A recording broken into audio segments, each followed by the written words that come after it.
இது pillow top mattress. அதாவது நம்ம ஸ்ப்ரிங்கில் மேலேயும் கீழேயும் ஃபோம் ஒட்டி கிளாத்து ஹை குவாலிட்டி கிளாத் போட்டு அடிச்சிருப்போம்.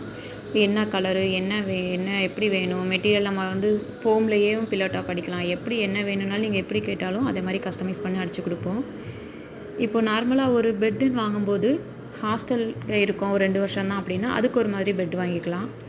இல்லை குவாலிட்டி கம்மியாக போகுதுன்னா அதுக்கு வாங்கிக்கலாம். நான் கொஞ்சம் ஓவர் வெயிட்டாக இருக்கோன்னா அப்படி என்னென்ன ரீசனோ எப்படி என்னென்ன இதுக்கு ரீசனுக்காக நம்ம வந்து மெத்தை வாங்குகிறோம் அப்படிங்கிறத நம்ம சொல்லி வாங்கும்போது அதோட யூஸ் வந்து கரெக்டாக நம்ம அந்த குவாலிட்டியை நம்ம மெட்டீரியலை யூஸ் பண்ணுறதுக்கு வசதியாக இருக்கும். இல்லை எனக்கு சாஃப்ட்னஸ் மட்டும் வேணும், இல்லைனா பவுன்ஸ் வேணும், அந்த மாதிரி என்ன ரீசன் என்ன நம்மளுக்கு வேணும் அப்படிங்கிறத தெளிவாக சொல்லி வாங்கிக்கிட்டால் மெத்தை வாங்குறப்போ ரொம்ப ஈஸியாக இருக்கும். பில்லோ டாப்லேயே நம்ம சக்காடு கிளாத்து, நெட்டட் கிளாத்து 2 வெரைட்டியும் நம்ம போடுறோம். என்னன்னாலும் ஆர்டர் பண்ணுங்கள், கமெண்ட் பண்ணுங்கள்.